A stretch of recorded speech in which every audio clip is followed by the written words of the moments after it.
Good morning, staff. Accent will begin in exactly 1 minute.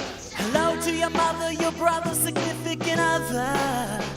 I am the summertime, and I'm here to free your mind. Kick off your shoes, the blues, and use anything that you're mind. 'Cause this is the summertime, and it's here to free your mind. How many other people can you save today? Don't you think it's high time that you sail away? Leave today, don't fall behind.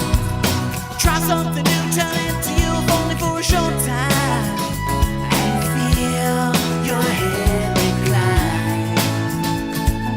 Kick off your shoes, the blues, and use anything that you're mind. 'Cause this is the summertime. How many other people can you save today? Don't you think it's high time that you sail away? Leave today, don't fall behind. Hello to your mother, your brother, significant other. I am the summertime, and I'm here to... Hello and welcome to your Accent for Friday, May 24th. I'm Jared Martin, here with Carson Camacho. Let's get it started. 10-second trivia. What is the driest inhabited continent on Earth? Asia, Antarctica, Australia, or Africa?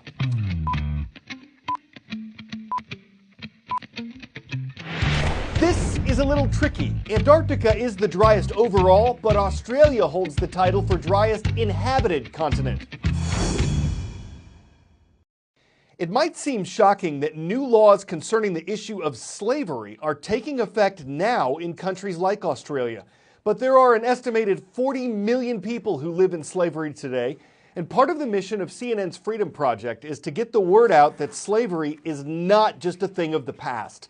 Exposing the criminals who traded human lives, encouraging businesses to make sure their supply chains don't involve forced labor, urging governments to root out and prevent slavery, and helping people who've survived slavery to get their stories out into the world. These are all Freedom Project goals.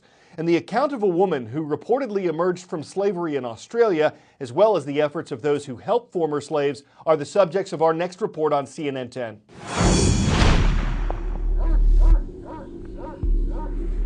Sandra came to Australia from Fiji in 2006 to work as a housekeeper. A week after she arrived, she says the family she was working for took her passport. Despite their initial promises of a wage and help obtaining permanent residency, Sandra says she was forced to work for them unpaid for 3 years. The issue of forced labour is at the forefront of Australia's fight to end modern-day slavery.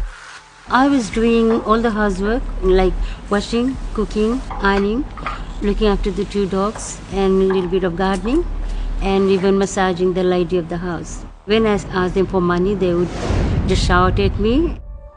Years later, after a suspected tip-off from someone who knew the family, she says the Department of Immigration arrived at her door and were able to get her out.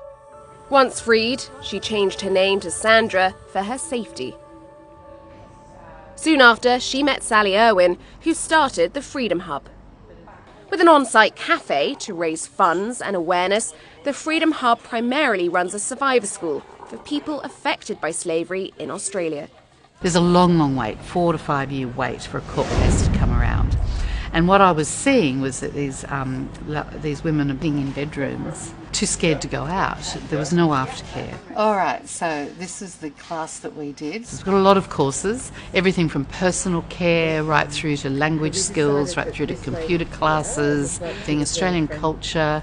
I mean, yeah, the really basic ones might even be just how to get a bus to the beach and, buy an ice cream. And bit by bit, they start to build their own confidence so that they feel that they can go out themselves. They start going out together as a little group. In 2019, Australia's first Modern Slavery Act has come into effect. Australian businesses with a revenue of more than $100 million are required to report annually on the risks of modern slavery in their operations and supply chains and how they've addressed those risks.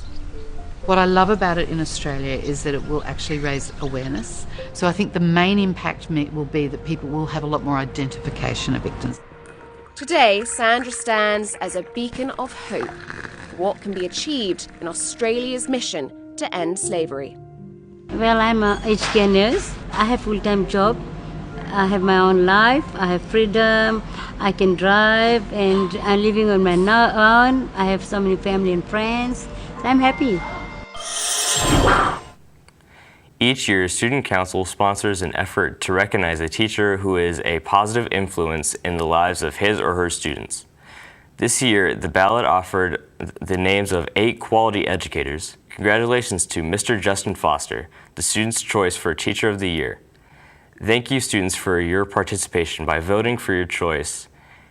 And a big thank you to all teachers for making a difference in the lives of your students. Again, congratulations to this year's winner, Mr. Justin Foster.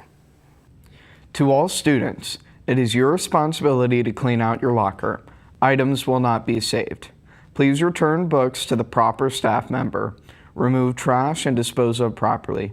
Remove and take home coats and clothing. And finally, take home or donate any other material. Underclassmen, your lockers are to be cleaned out by this Tuesday, May 28th. Today's lunch is deep dish pizza with a side salad, celery sticks, and fruit. Happy birthday to Jaron Elder and Matt Miller. That's all for your accent. I'm Carson, here with Jared. I want to wish everyone the best of luck next week on their exams, and we will see you again next fall. The sun.